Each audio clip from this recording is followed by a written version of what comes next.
오늘 말씀 제목은 모세와 율법입니다. 모세와 율법은 우리 스데반 설교의 내용들 안에서 구분해서 스데반이 설교를 통해서 깨뜨리고 있는 세 가지에 관해서 말씀을 보고 있습니다. 우리가 첫 번째 스데반이 설교하면서 깨뜨리는 것은 바로 유대인들이 자랑으로 고백하고 있는 아브라함에 대한 자랑입니다.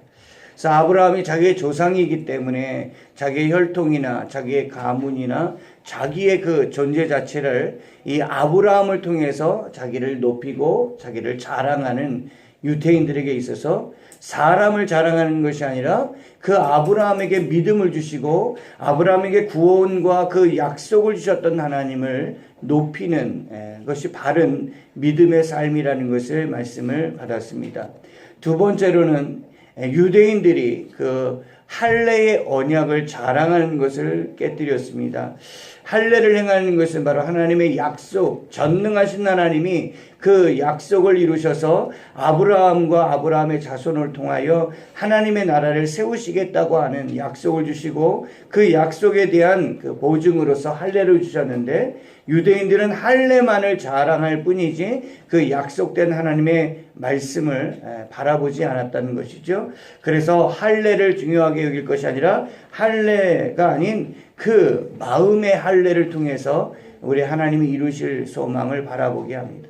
오늘 세 번째 시간에는 모세와 율법을 자랑하는 유대인을 깨뜨리는 설교를 행하는 스데반의 내용을 보도록 하겠습니다. 오늘 스데반에게 있어서 그 말씀이 증거되고 있는 내용들을 근거로 보면 모세에 관한 이야기가 나오는 것을 볼 수 있습니다. 그래서 7장 37절 말씀부터 44절 말씀까지만 보게 되었지만 그 모세에 관한 이야기는 아마 스데반이 순교하는 그 장면이 나오는 54절 이전까지 모세에 관한 이야기 속에 다윗과 솔로몬의 이야기가 함께 겹쳐서 나오게 됩니다. 먼저 모세가 어떤 사람인가, 모세가 누구인가에 대해서 잘 알고 있는 이 유대인들에게 모세는 이러한 사람이다 라고 하면서 이야기합니다. 그래서 모세의 역사에 대해서 이야기합니다. 그 모세에 대해서 이야기할 때 19절 말씀 가운데 보면 이제 요셉의 자손 이후로 야곱의 자손들이 애굽 땅에 살게 되면서 큰 핍박을 당하게 되는 모습을 보게 됩니다. 이 내용들은 여러분들이 모세가 어떤 삶을 살았는지를 출애굽기를 통해서 보면 잘 읽을 수 있는데 집에 돌아가셔서 이 내용을 보았으면 좋겠습니다. 근데 하나님이 이 모세를 이 땅에 태어나게 하시고 그 모세를 40살 또 80살 되었을 때에 하나님이 그를 불러서 이집트, 애굽이라는 곳에 보내시고자 하는 하나님의 그 목적과 뜻이 어디 있는가 하는 것을 잘 설명하는 가운데 오늘 말씀에 있는 37절 말씀에 보면 이스라엘 자손에 대하여 모세는 누구인가를 이렇게 설명하고 있습니다. 37절 말씀을 같이 읽어보겠습니다. 시작. 이스라엘 자손에 대하여 하나님이 너희 형제 가운데서 나와 같은 선지자를 세우리라 하던 자가 곧 이 모세라. 그러니까 모세라는 사람은 이스라엘 사람들 가운데서 선택받은 대표입니다. 그 선택받은 대표는 바로 하나님 편에서 서 있는 선지자다. 근데 그냥 선지자도 아니라 누구와 같은 선지자다? 나와 같은 선지자. 나와 같은 선지자란 누굴 얘기할까요? 바로 여호와 하나님. 바로 여호와 하나님, 구원의 하나님 아닙니까? 또 전능하신 하나님 아니에요? 전지전능하신 그 하나님과 같은 선지자. 결국 뭡니까? 이 모세를 통해서 무엇을 보여주겠냐면 하나님을 증거하고 보여줍니다. 보이지 아니하는 하나님을 누구를 통해서 만나게 되느냐면 이 선지자된 이 모세를 통해서 만나게 됩니다. 하나님의 얼마나 놀라운 그 은혜입니까? 신이 어디 있느냐? 신을 볼 수 없고 찾을 수 없고 또 그 신 앞에 갈 수 없는 인간의 모습에서 하나님이 은혜를 주셨는데 그 은혜는 나와 같은 선지자를 너희에게 세웠다. 그 사람이 모세다. 구약의 이스라엘 백성들이 그 모세라는 사람이 얼마나 자랑스럽겠습니까? 하나님이 우리들 가운데서 모세라고 하는 사람을 세워서 하나님의 그 모습을 드러나게 하셨다.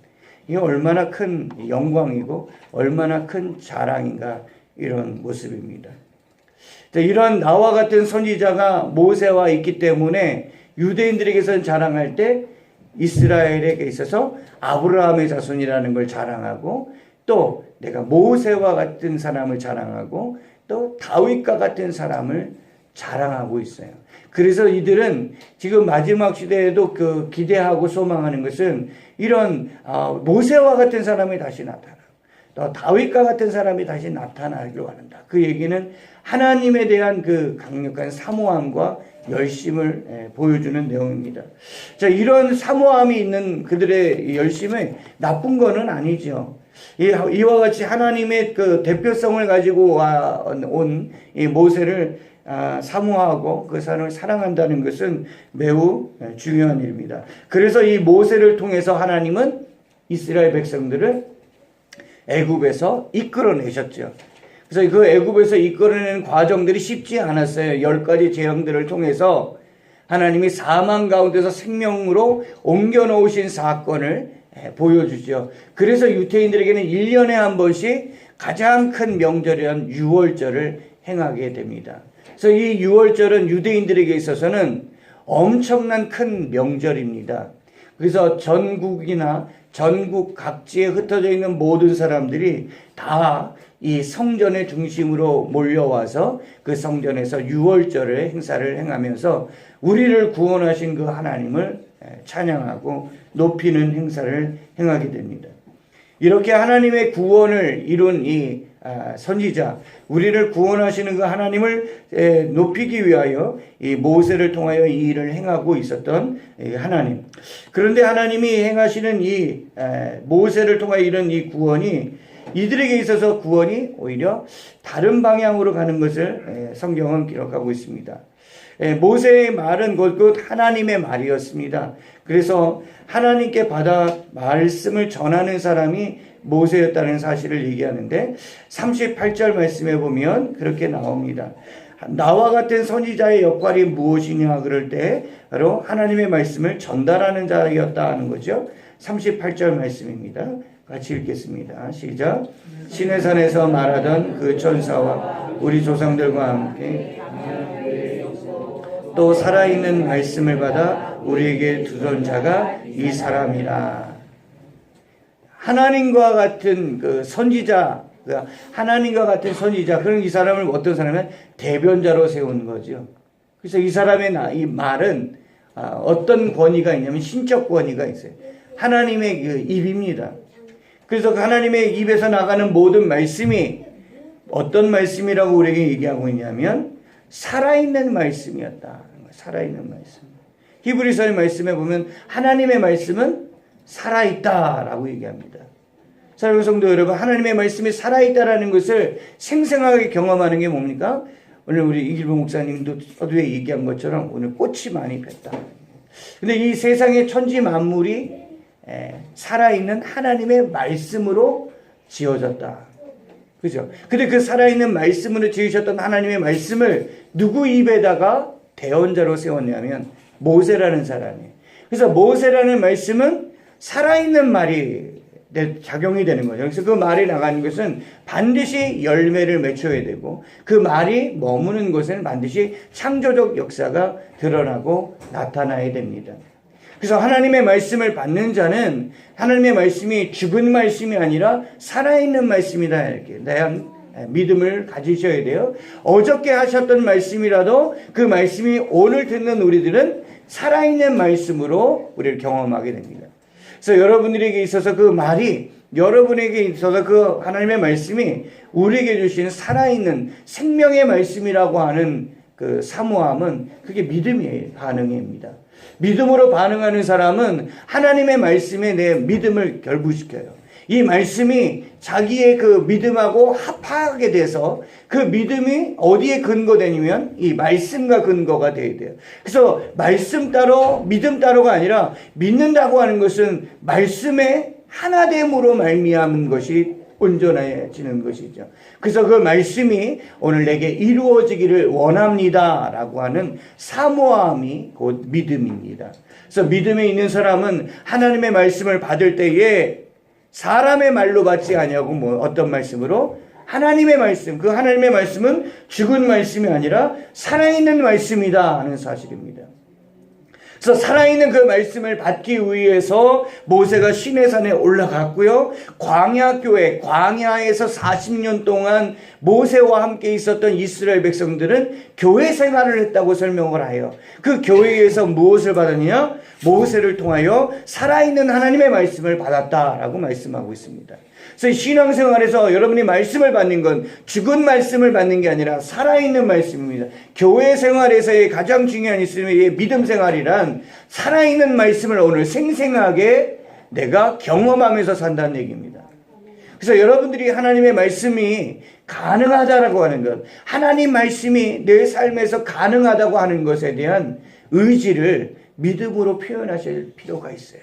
그게 뭐냐면 기도하는 거예요. 하나님이 내게 말씀하셨으니 그 말씀이 이루어질 줄 믿습니다. 그거의 말씀을 붙잡고 기도할 때 믿음이 역사가 능력이 나타나게 된다는 사실입니다. 할렐루야. 그래서 하나님의 말씀이 사람의 말과 같지 아니하고 오직 살아있는 말씀이라는 사실을 모세를 통하여 전해 주었습니다. 그리고 모세가 그 말씀을 기록한 것, 그것이 바로 성경입니다.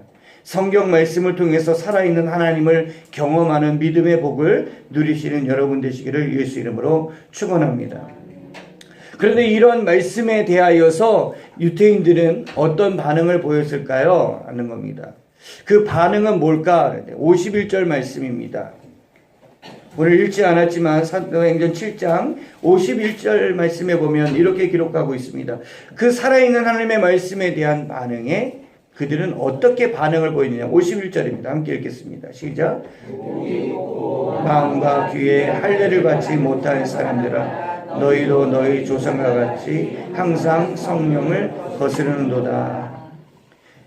하나님의 살아있는 말씀을 받았지만 그들이 그것을 또 인정도 했지만 그들은 무엇을 통해서 자기들이 할례를 받지 못한 사람들처럼 뭐 한 겁니까? 성령을 거스른다. 근데 성령을 뜨문뜨문 거스르는 게 아니라 항상 거스른다. 이 거스른다는 표현은 뭐냐면 자기 진행 방향 향해서 거꾸로 가는 거예요. 제가 에스컬레이터를 백화점에서 이렇게 탔는데 집사람이 잠깐만 그러는 거예요. 그래서 제가 그러고 난 다음에 다시 되돌아 올라가려고 했더니 에스컬레이터는 내려 올라가라고 저는 올라가려고 막 어거지를 써서 올라오는데 힘이 들지만 탁 하고 제가 힘세서 올라오긴 왔어요. 근데 힘이 약한 그 힘이 있다면 내려가는 방향에서 거꾸로 온다는 거는 이거는 엄청난 결과가 참사를 경험하게 되겠죠. 이 사람이 살아가는 그 인생의 순리가 있고요. 그 질서가 있고 그 법이 있는데 그것을 어그리고 산다 그런 건 그게 어려운 건데 오늘 그 거스른다고 하는 것은 바로 그거 한 것이에요. 그러니까 이 거스른다고 하는 표현에는 모든 죄를 용서받을 수 있지만 용서받지 못할 죄가 하나 있습니다. 그게 뭡니까? 성령을 해방하는 죄예요. 그러니까 뭡니까? 하나님을 거역하는 죄. 하나님의 말씀을 받은 자가 하나님의 말씀을 거스르는 것은 큰 죄가 된다는 사실을 보여주고 있어요. 그걸 보여주기 위해서 하나님의 거역한 죄를 높이 달아서 세웠던 그 장대가 있는데 그게 바로 뭡니까? 노뱀이었어요. 그러니까 나무에 달린 자마다 저주를 받게 된다는 거예요. 그러니까 그 나무에 달리는 사람이 누구냐면 바로 이 거스르는 사람, 어그르는 사람, 그러니까 역주행하는 사람, 죄에 대하여 그냥 죄를 따라가는 데에 순응하는 그 모습들을 이야기합니다. 그러니까 유대인들에게 있어서 모세가 있고 모세를 통하여 말씀을 받고 있는데 그들의 그 역사적 환경은 그 행위의 결과는 무엇밖에 없냐면 다 역주행이에요. 거스르고 있었던 거죠. 거스른다고 하는 이 표현에서 이제 유대인들이 그 모습에서 깨트려야 될 것은 자기네들은 지금 거스른다고 생각하지 않아요. 자기는 지금 그렇지 않다라고 말해주고 있습니다. 자, 그들이 거스르기 때문에 나타나는 그것은 역사적 배경으로 나옵니다. 자, 52절 말씀에 보면 여기 42절이라고 적었는데 잘못 적었고요. 42절입니다. 7장 사도행전 7장 42절 말씀을 보겠습니다. 42절 이렇게 읽겠습니다. 시작. 하나님이 외면하사 그들을 그 하늘의 군대에 섬기는 일에 버려두셨으니 이는 선지자의 책에 기록된 바 이스라엘 집이여 너희가 광야에서 40년간 희생과 제물을 내게 드린 일이 있었느냐. 자, 이 이스라엘 백성이 하나님의 말씀을 받고 생명의 말씀이라고 고백을 하면서도 그들이 행한 일은 성령을 거스르는 일, 하나님을 거스르는 일이었습니다. 그래서 하나님이 그들에게 준 죄의 대가는 뭐냐면 42절에 보면 하나님이 외면하셨다. 그리고 그 40년간 그들을 하나님을 섬기는 일에 버려두셨다는 얘기입니다. 또 43절 말씀해 봅니다. 43절 같이 읽겠습니다. 시작. 몰록의 장막과 신레반의 별을 받들으며 이것은 너희가 절하고자 하여 만든 형상이로다. 내가 너희를 바벨론 밖으로 옮기리라 함과 같으니라. 바벨론 밖으로 옮기리라. 이스라엘의 패망이 결국적으로 북쪽은 아시리아고 남쪽은 바벨론이었지 않습니까? 근데 이들의 그 멸망의 원인이 어디에 있느냐 그럴 때 그들이 하나님의 말씀을 거슬렀기 때문이다. 하나님의 말씀에 믿음으로 행하지 않았기 때문이다라는 결과를 얘기합니다. 그래서 하나님이 주신 이 법은 하나님이 주신 법은 지키라고 주신 법이죠. 근데 그것을 지키지 않으니까 그 법에 대한 대가로 그들은 외면과 버려둠과 결국은 내어 쫓김을 받는 자리에 있게 됩니다. 그들이 내어 쫓김을 받는 자리, 그 어디에서부터 내어 쫓김을 받았느냐면 그들이 하나님께 약속하신 생명의 땅, 젖과 꿀이 흐르는 그 가나안 땅에 있었다는 사실입니다. 그래서 하나님의 법을 주신 목적은 그들로 하여금 저주와 사망의 자리에 가게 하시는 것이 아니라 오직 그 법으로 말미암아 하나님이 주신 생명의 땅에서 풍성한 삶을 살도록 주신 법입니다. 그래서 법은 어느 때에 행복해지냐면 지켜나갈 때 행복하다라는 얘기입니다. 이 세상의 법하고 좀 다르죠. 세상에 있는 법은 그 법의 가치가 어디 있냐면 공정성에 있어요. 그래서 그게 우리의 그 이익과 가치관에 부합되면 그 법은 세워지게 되어 있다는 얘기입니다.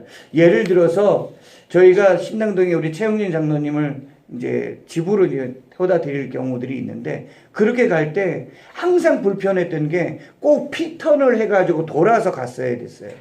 근데 그 피턴을 하는 가운데 거기 사고를 해서 좌회전 신호만 하나 주면 쉽게 들어갈 수 있는데 꼭 피턴을 해서 가는데 너무 불편한 거예요.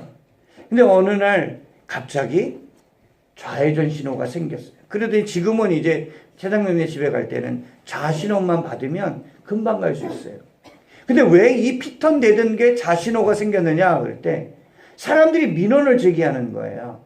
사람들이 계속 민원을 제기하면 이것이 필요하다는 타당성이 되면 그냥 그 길이 또 만들어지고 또 그것에 새로운 법이 생겨나게 된다는 얘기입니다. 그러니까 세상에 있는 법은 사람들이 많은 숫자가 이것을 필요로 하다라고 요구하고 요청하면 청구하게 되면 청원하게 되면 그 문제의 법이 다시 고쳐지고 새롭게 만들어지게 된다는 얘기입니다. 그래서 세상의 법은 공정성이 기본이에요.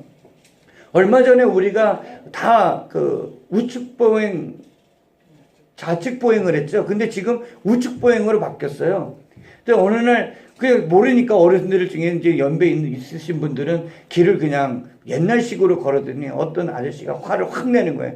지금 법이 바뀐 지가 언젠데 이쪽으로 걸으면 어떡하냐니까. 미안해요 몰랐어요. 이렇게 진행하던 법을 새롭게 바꿔버렸어요. 그 법이 바뀐 거에는 수많은 사람들이 이 법을 따라가야만이 다르다. 근데 지금 이 좌측이냐 우측이냐는 다 사람들에 의해서 이 시대에 따라서 변형이 되고 바뀌고 새로운 법이 만들어지게 되겠죠. 그래서 인간의 법은 공정하지 않습니다. 그래서 인간의 법은 참 혼란을 야기하는 경우가 너무 많습니다. 그러나 이것이 세상의 법이 이런 과정들 속에서도 사고 간에 작용을 하면서 서로 간에 이 일이 필요로 하기 때문에 그 편리성 속에서 이루어지는데, 그래서 이 세상의 법에는 이런 법이 아주 당연하고 일반화됩니다. 눈에는 눈이고요. 이에는 이. 그래서 보복과 보상이 공정하다고 이야기합니다. 근데 하나님의 법은 어떤가 하는 거죠. 하나님의 법은 율법에 있는 법이 사람들의 가치에 의해서 혼돈이 되지 않습니다. 하나님이 세우신 모든 자연 만물의 질서 정연함이 한치의 오차도 없이 모든 삼라만상 만상이 질서 정연하게 시절을 쫓아 모든 일들이 아름답게 조화를 이루어가는 것처럼 하나님이 우리에게 율법의 말씀을 주신 것도 마찬가지로 하나님 보시기에 아름다운 삶을 이어가도록 그 믿는 백성들에게 주신 하나님의 규칙과 질서입니다. 그래서 하나님의 그 정하신 법은 어저께나 오늘이나 영원토록 바뀌는 게 없습니다. 그래서 하나님의 어제의 법이 하나님의 오늘과 내일에도 동일하게 적용되는 법으로 우리에게 주십니다. 그래서 하나님의 말, 이 법은 약속에 근거한 법이 된다는 얘기입니다. 그래서 하나님의 그 약속의 말씀의 법 아래서 하나님이 유태인에게 이 법을 주시는 것은 무엇 때문이냐 할 때 첫 번째로는 너희가 법을 지킬 수 없는 자다라는 것을 깨닫게 하는 것입니다. 인간의 죄가 무엇으로부터 시작했느냐 하면 법을 어기는 것부터 시작했다는 이야기입니다. 선악과를 만들어 놓으시고 또 생명나무를 만들어 놓으시니 두 가지 법이죠. 하나는 선악을 알게 하는 법이고 또 하나는 생명을 알게 하는 법입니다. 그런데 생명을 알게 하는 법을 먹을 때는 아무 지장이 없어요. 그러나 선악을 알게 하는 선악을 알게 하는 나무의 열매를 먹는 날에는 영영 죽으리라라는 말씀을 했습니다. 근데 이들이 먹은 것은 무엇을 먹게 되냐면 먹지 말라 했던 그것을 먹게 됩니다. 그것을 먹는 순간에 너희가 정녕 죽으리라. 그것에서 아담과 하와가 깨달은 것이 무엇이었을까요? 하나님의 말씀을 어기는 것이 결국 사망에 이르는구나 하는 것입니다. 그래서 법적인 하나님이 법을 주신 것은 하나님의 그 질서를 따라서 움직이고 사는 것이 우리의 삶의 안전과 행복을 보장해 준다는 약속이에요. 그런데 아담과 하와가 깨달은 것은 그 법을 통해서 나는 이 법을 내 스스로 지킬 수가 없는 연약함에 있구나. 하나님의 은혜와 도움이 없이는 내가 연약한 존재라는 것을 알게 됩니다. 그래서 그 법을 주셨는데 모세의 율법을 받은 이들에게서도 그것이 동일하게 적용됩니다.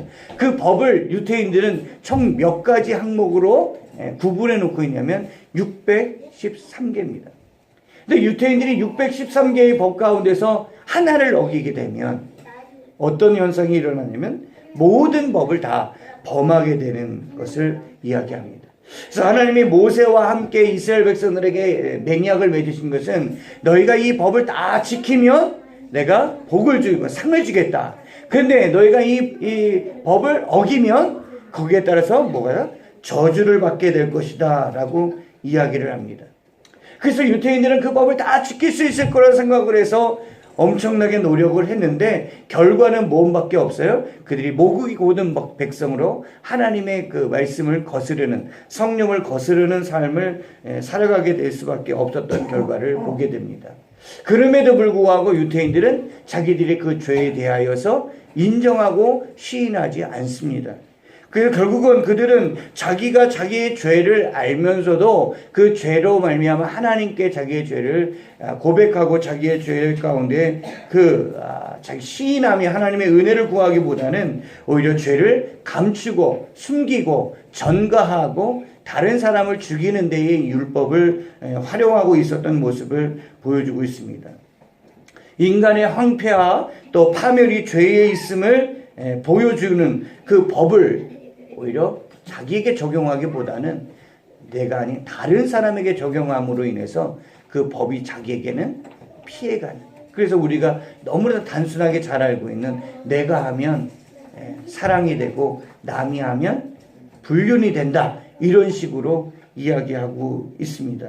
이런 자기 이기주의적이고 또한 집단 이기주의적인 이 편중된 이 세상의 법의 가치를 하나님의 율법에도 그대로 적용하면서 하나님의 말씀의 법을 그들은 공평하다 이야기합니다.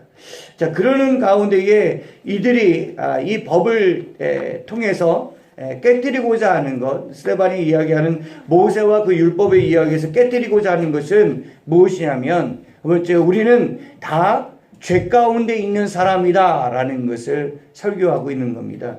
저주 아래 있는 사람이 누구인가? 율법의 항목이 613가지가 되는데 이 중에서 죄를 범하지 않은 사람이 누가 있는가 하는 겁니다. 요한복음 8장에는 예수님 앞에 가늠하다 현장에서 붙잡힌 여자를 데리고 온 사건이 있습니다. 이 여인을 데리고 와서 예수님에게 어떻게 할 것인가 라고 얘기합니다. 근데 예수님이 아무 말 하지 않고 땅에다가 뭔가 글을 막 썼어요. 땅글씨를 썼어요. 그러다가 또 일어나서 예수님이 이렇게 얘기합니다. 죄 없는 자가 먼저 돌로 치라. 죄 없는 자가 먼저 돌로 치라. 그랬더니 이 사람들이 그 말씀, 하나님의 말씀 앞에서 예수님의 입에서 나가는 하나님의 말씀을 통해서 찔림을 받게 되죠. 그래서 그들이 말씀을 듣고 양심의 가책을 느끼기 시작하면서 사람들이 하나씩 물러가는데 누구로부터 물러갔다고 기록이 되냐면 어른으로 시작하여 젊은이까지 하나씩 나가고 오직 예수님과 그 여자만 남았더라라고 얘기합니다. 자, 사람들은 자기가 죄인이라고 하는 사실을 마지막 날에 되면 고백해야 될 모습이 있습니다. 이 어른으로부터 어린아이까지 이렇게 하나씩 나갔다는 얘기는 자기네들이 죄인이라고 하는 것을 고백하는 겁니다. 자, 갈라디아서 3장 10절 말씀에 보면 무릇 율법 행위에 속한 자들은 어디 아래 있나니? 저주 아래 있나니? 기록된 바 누구든지 율법책에 기록된 대로 온갖 일을 행하지 아니하는 자는 저주 아래 있는 자라 하였습니다. 사도 바울이 이 말씀하는 걸 신명기 27장 26절에 있는 말씀을 인용하는 거예요. 모든 사람이 죄를 범하였음에 어디에 그늘 아래 있다? 저주 아래 있다. 인간의 실존이 바로 저주 아래 있음을 말씀하고 있는 겁니다. 그래서 율법은 유대인들에게 자기들의 자랑한 것이 아니라 율법을 통해서 무엇을 확인해야 되면 내 실존, 인간의 실존이 어디에 있는가를 확인하게 됩니다. 그래서 살아있는 하나님의 말씀을 통해서 다른 사람보다 내가 우월하고 다른 사람보다는 내가 뛰어나다고 하는 자존감을 높이고 자랑하는 것이 아니라 이 율법의 말씀을 통해서 나는 하나도 지킬 수 없는 죄인입니다라고 하는 자기 죄를 시인하고 자복하고 통회하는 기능으로서의 율법을 우리에게 주셨다는 얘기입니다. 그러므로 우리가 나는 괜찮고 상대방은 괜찮지 않습니다 라고 하는 그런 불순한 생각이 아니어야 합니다. 예수님은 말씀하시기를 간음하지 않았다고 하더라도 여자를 보고 음욕을 품기만 해도 이미 간음했다고 말해요. 살인하지 않았더라도 형제를 미워하고 화내고 욕하면 이미 그 사람은 살인했다고까지 말합니다. 결국은 행위적 율법이 아니라 그 마음의 동기로부터의 죄를 예수님이 물으셨어요. 그러면 우리들은 마음의 동기로부터 죄와 그 죄에 대한 생각과 죄에 대한 계획을 안 합니까? 하지요. 그러니 우리의 현실은 어떠하다고 말해야 됩니까? 예수님의 법 앞에서, 말씀 앞에서 뭐예요? 나는 살았다라고 얘기하는 게 아니라 나는 어디 가운데 있다 알아야 돼요. 저주 아래 있다고 얘기를 해야 됩니다. 죄의 진노 아래 어떤 사람 내버려둠을 당했다, 내어 쫓김을 당했다, 그것이 마땅하다고 하는 것을 자기에게 보여야 돼요. 그래서 하나님의 말씀이, 살아있는 말씀이 내게 들어오면, 내게 들어온 그 말씀의 반응이 어떻게 되냐면, 하나님, 나는 하나님 앞에서 죄인입니다 라고 해요. 하나님 앞에서. 그래서 율법의, 하나님께서 우리에게 주신 철저한 요구는 하나님의 그 거룩함과 완전한 앞에 우리도 서야 되는 거예요. 그런데 우리는 그 완전한 의미가 무색해지지요. 요즘 누구를 비방하거나 책하려는 게 아니고, 요즘 사람들 보세요. 앞에서는 막 진실을 성토하고 얘기했는데 그 뒷면에 보면 사람들이 믿을 수 없는 양상들이 얼마나 많이 있습니까? 근데 그게 이방인들에게는 당연해요. 그러나 그러한 모습이 그리스도 안에 있는 사람에게도 이게 있다라는 사실입니다. 그래서 예수님은 이 실존적인 우리의 죄 가운데 우리가 우리의 죄를 벗을 수 없다라는 사실을 말씀하면서 그 죄의 문제를 해결하기 위해서 우리 예수님을 이 땅에 보내셨다는 겁니다. 그래서 이 율법을 우리에게 주신 두 번째 목적은 이 율법을 이루기 위해서다 하는 겁니다. 모세가 그 율법의 말씀을 주고 그 율법의 말씀을 지켜 행하는 것을 그는 앞에서 보여줬지만 마지막에 가나안 땅에 들어가지 못합니다. 그가 가나안 땅에 들어가지 못한 것은 그는 여전히 죄인 가운데 있기 때문이었다는 사실이죠. 그래서 이 스데반은 이 설교를 통해서 모세는 그 율법을 다 이루지 못하지만 예수님은 그 율법을 다 이루었다고 하는 설교를 그 안에 하고 있습니다. 그래서 예수님은 율법을 폐하러 오신 분, 율법을 무시하기 위해서 오신 분, 율법은 이제 지키지 않아야 된다고 하기 위해서 오신 분이 아니라 율법을 이루고 완성하기 위해 오셨다고 말씀하고 있습니다. 마태복음 5장 17절 말씀에 보면 내가 율법이나 선지자를 폐하러 온 줄로 생각하지 말라. 폐하러 온 것이 아니요 완전하게 하려 함이라. 진실로 너에게 이르노니 천지가 없어지기 전에는 율법의 1.1획도 결코 없어지지 아니하고 다 이루리라. 하나님의 율법을 다 이루신다는 거예요. 그리고 그 율법을 이룬다는 것은 율법의 요구를 따라서 다 이루어내신다는 얘기인데 그게 무엇이냐면 갈라디아서 3장 13절 말씀입니다. 함께 읽겠습니다. 시작. 그리스도께서 우리를 위하여 저주를 받으사 율법의 저주에서 우리를 속량하셨으니 기록된 바 나무에 달린 자마다 저주 아래 있는 자라 하셨습니다. 율법을 이루기 위해서 오셨다고 하는 것은 바로 율법에 대한 그 저주의 대가를 치르기 위해서 오셨다는 얘기인데 예수님이 율법의 저주에서 우리를 속량하셨다. 죄가 없으신 예수님이 율법에 대한 죄값을 그 십자가로 말미암아 친히 갚으셨다고 하는 얘기입니다. 이것을 깨닫게 되면 그 은혜로 말미암아 우리가 죄사함을 받은 고백을 하나님 앞에 드릴 수 있습니다.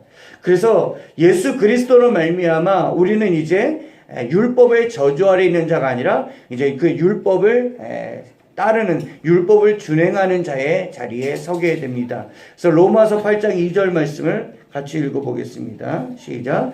이는 그리스도 예수 안에 있는 생명의 성령의 법이 죄와 사망의 법에서 너를 해방하였습니다. 가늠한 여자에게 나도 너를 정죄하지 않겠다. 그래서 예수님이 이 죄를 간과하거나 죄를 무시하거나 죄를 외면한 것이 아니라 예수님이 그 죄를 친히 담당하시고 십자가에 달려 죽으심으로 말미암아 이 죄를 다 속량하셨기 때문에 이 여자는 이제 율법의 죄로부터의 속량함을 받고 이제 새로운 법 안에서 인생을 살아가게 된다는 겁니다. 그 새로운 법이란 무엇입니까? 죄와 사망의 법에 있지 아니하고 하나님이 주시는 상급의 복인 생명의 성령의 법이다. 생명의 법에 거하게 된다는 사실입니다. 이제 생명의 법을 따라 살아가는 사람이 될 수 있다는 겁니다. 성령을 거슬렀던 유태인들에게 있어서 이제 성령의 법을 따라가도록 우리 역행하는 자리를 기능의 자리로 바꿔 놓으셨다는 얘기입니다. 그러면 어떻게 하면 하나님의 생명의 법을 따라서 우리가 법을 지키며 살아갈 것인가, 어떻게 성령의 율법을 따라 살아갈 것인가 하는 것은 바로 예수 그리스도로 말미암아 가능하다는 얘기입니다. 첫 번째로 십자가를 믿으면 가능합니다. 내가 아니라 예수님이 그 일을 행하실 줄을 믿는 그 믿음으로 보시기 바랍니다. 두 번째로는 그 성령의 법을 어떻게 활용하냐면 그리스도의 법을 성취하는 것으로 행할 수 있습니다. 그리스도의 법을 어떻게 성취하느냐? 너희가 짐을 서로 쥐라. 그래서 죄의 짐을 서로 나눠지게 합니다. 그래서 죄가 우리 안에 역사하지 아니하도록 서로에게 말씀으로 교훈해야 합니다. 마지막 세 번째로 어떻게 성령의 율법을 따라 사는 것인가 할 때 야고보서 2장 12절과 13절 말씀에 이렇게 교훈하고 있습니다. 너희는 자유의 율법대로 심판을 받을 자처럼 말도 하고 행하기도 하라. 국률을 행하지 아니하는 자에게는 국률이 없는 심판이 있으리라. 국률은 심판을 이기고 자랑하느니라. 율법을 통해서 정죄하고 심판하는 것이 아니라 그 율법 안에서 새로운 생명의 기운은 서로가 서로를 사랑으로 자비와 국률로 사람들을 섬겨주는 일을 행하라 말하고 있습니다. 사랑의 법으로 서로가 서로를 사랑하라고 하는 것이 바로 성령을 따르는 법에 대한 순종이라고 가르쳐주고 있습니다. 오늘 스데반의 설교에서 모세와 율법을 자랑했던 그들은 성령을 거스르는 죄를 범하게 되지만 이제 예수 그리스도를 믿는 성령의 법을 따르는 사람들은 예수 그리스도를 본받고 따라가는 그 사랑의 법으로 말미암아 하나님이 요구하시는 법을 준행할 수 있음을 우리에게 가르쳐주고 있습니다. 그러므로 우리가 이 말씀을 교훈을 받으면서 법으로 말미암아 세상적인 그러한 보복적인 차원, 심판의 차원의 법이 아닌 사랑의 법과 은혜의 법을 따라서 하나님의 법을 진행하는 교회와 성도가 되기를 예수 이름으로 축원합니다. 기도하겠습니다. 사랑과 은혜가 많으신 아버지 하나님, 율법적으로 세상 법적으로 교회와 세상의 삶을 살아가는 성령을 거스르는 우리의 죄의 모습이 아니고 그 죄로 말미암아 억눌리고 그 죄에 대한 양심의 가치로 말미암아 그늘지는 것이 아니라 성령이 우리들 안에 주시는 새로운 법으로 말미암아 하나님의 본래 우리에게 요구하시는 서로 사랑하며 허물을 덮어주며 자비를 베풀며 긍휼을 베푸는 그 사랑의 법을, 그리스도의 법을 완성하는 데에 집중하는 그리스도인들, 교회를 되게 하여 주시옵소서. 예수님의 이름으로 기도드리옵나이다. 아멘. 성찬을 행하도록 하겠습니다. 이 성찬의 말씀을 받기에 앞서서 함께 기도하도록 하겠습니다.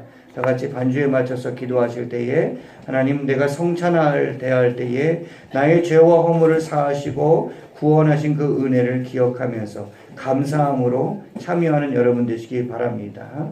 함께 기도하시겠습니다. 우리 성찬위원들은 나오셔서 성찬 준비를 해 주시기를 바랍니다.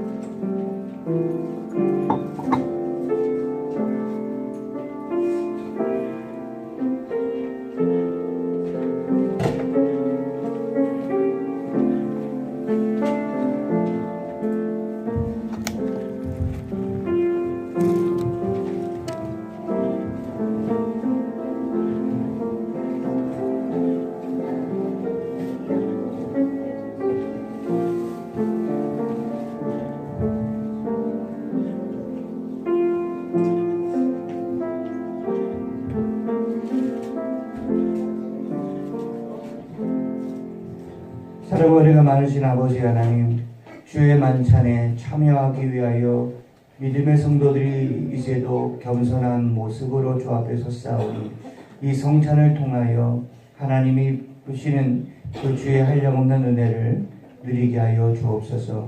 법으로만 적용하면 사망 가운데 가야 할 우리들을 예수 그리스도의 십자가의 대속의 은혜로 사망에서 생명의 법의 자리로 옮겨주시니 참으로 감사합니다.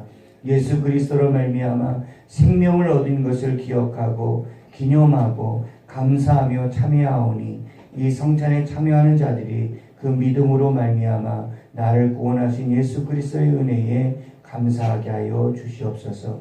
예수님의 이름으로 기도드리옵나이다. 아멘. 우리 함께 되도록 하겠습니다.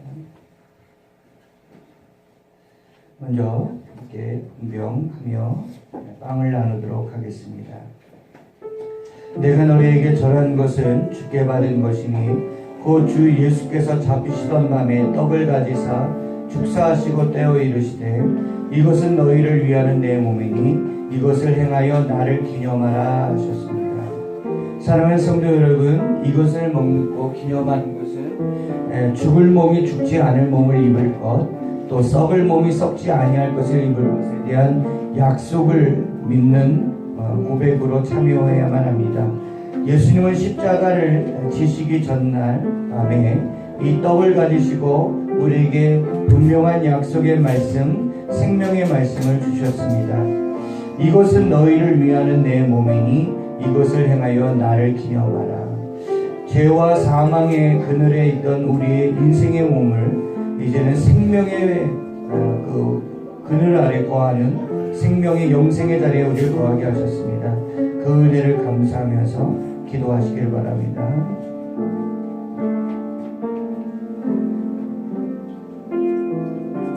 나는 부활이요 생명이니 나를 믿는 자는 죽어도 살겠고 무릇 살아서 나를 믿는 자는 영원히 죽지 아니하리라.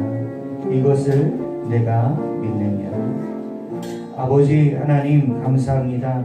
우리의 생명이 유한하여 육체의 생명이 끊어지면 모든 것이 끝나는 것처럼 절망할 수밖에 없는 삶이었습니다.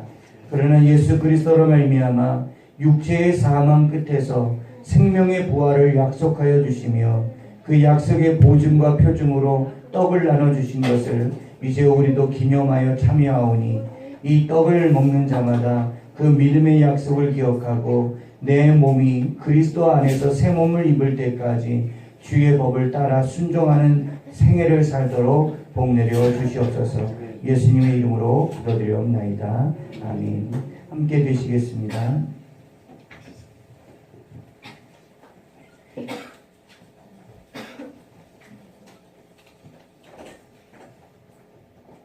이어서 분단하도록 하겠습니다.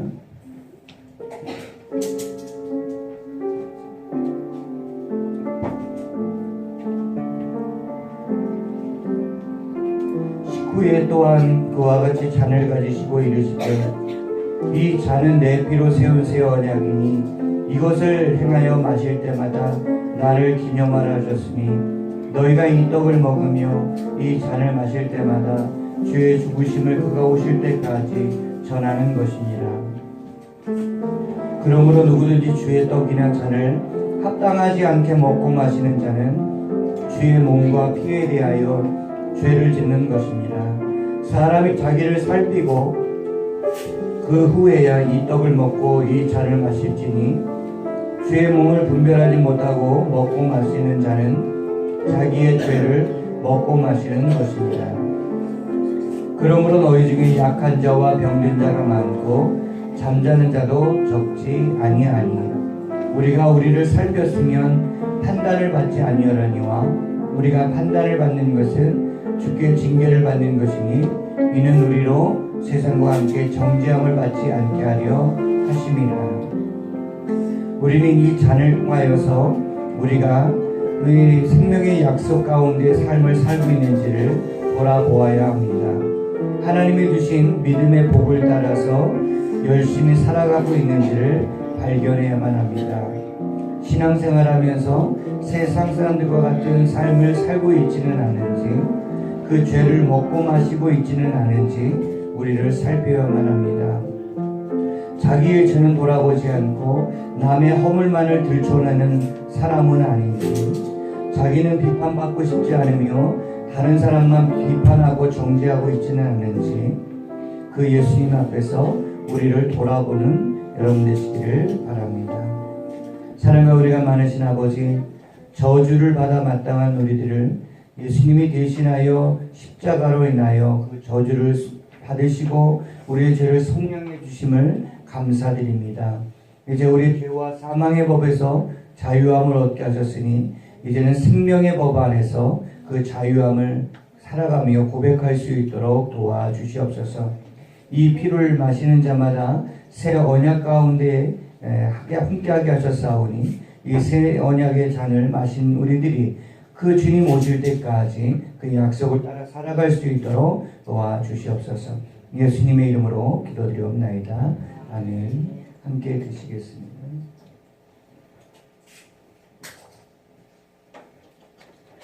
우리 함께 찬송가 51장을 찬양드리며 면예물 드리겠습니다.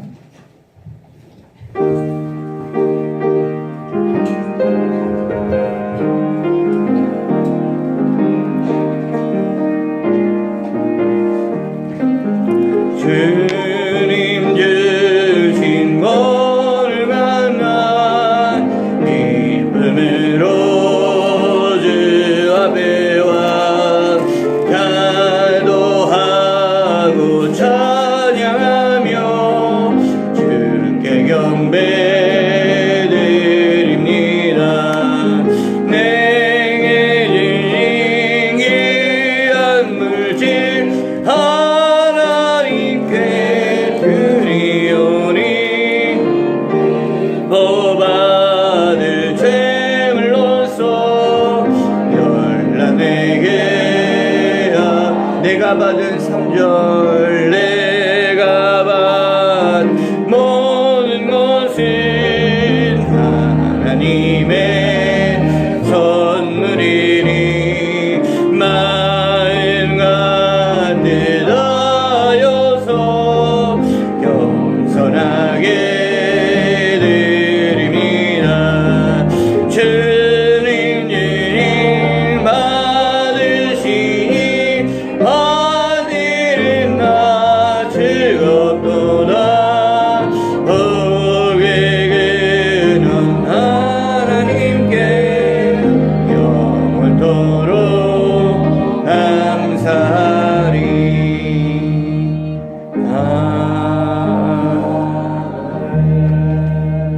교수 직전하겠습니다. 금주 6번째 암송, 사순절부터 고난주간까지 25절씩 성경 구절을 암송하고 있습니다. 다같이 읽어주시고 암송을 해주시기 부탁드리겠습니다. 오늘 오후 예배 후에는 우리 박울래 권사님 가정에서 신방이 있습니다. 여러분 같이 동참해 주시기 부탁드리고, 십자가 40일 기도가요 3월 11일부터 4월 27일까지 저녁 9시에 드리는데, 수요일은 똑같이 7시 30분에, 금요일은 8시에 기도합니다. 동참해 주시기 부탁드립니다. 부활절 4월 22일 주일이며 또한 같이 전도 예배를 드립니다. 다음 주 또 찬양은 여성교회 여전도회입니다.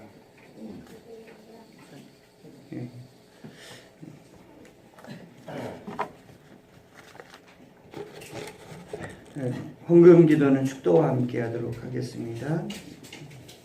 자리에 일어나셔서 주기도문 찬양 함께 하겠습니다.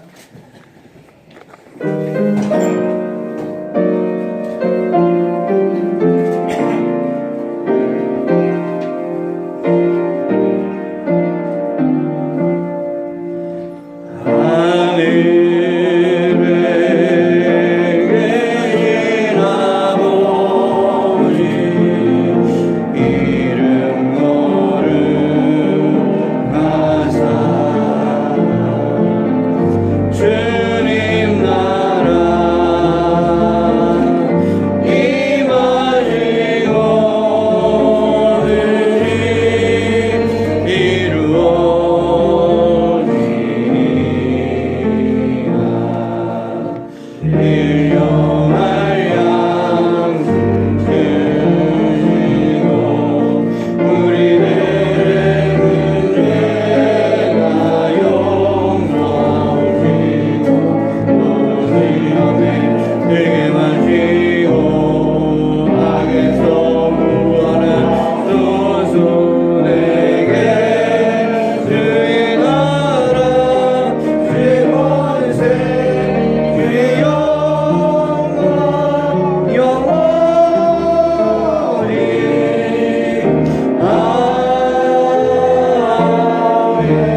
받으시기에 합당하신 하나님께 예배를 드리며 우리를 구원하신 하나님이 그 크신 은혜에 구원에 합당한 예물로 우리의 11조를 주 앞에 드려오니 이 예물을 드리는 자가 주 앞에 믿음으로 옳다 인정함을 받게 하시며 하나님의 그 나라의 상급에 이르기까지 하나님 그들의 생애와 그들의 사업과 직장의 복을 더하여 주옵소서. 최영진, 송인수 권사님 가정에서 드립니다.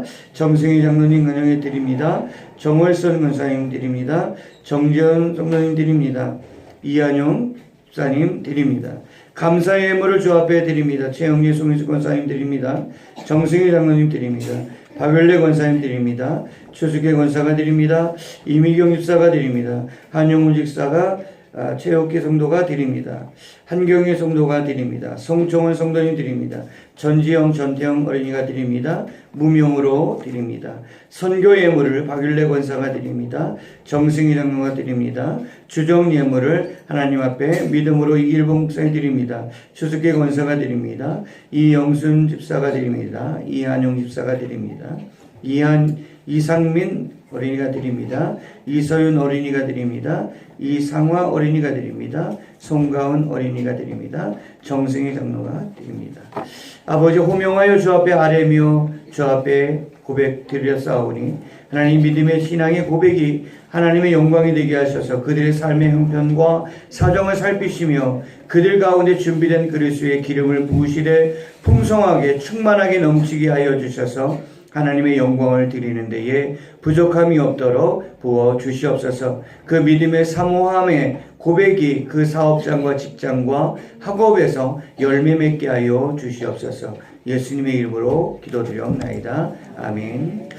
이제는 우리 주 예수 그리스도의 은혜와 하나님 아버지 무한하신 사랑하심과 성령 하나님의 내주하시고 역사하심이 성령의 법을 따라 살아가며 그 하나님의 무한하신 사랑을 은혜를 베풀며 살아가는 빛과 소금교회 성도들 머리 위에와 이 땅에 세워진 하나님의 모든 교회 위에 지금부터 영원토록 함께 계시기를 축원하옵나이다.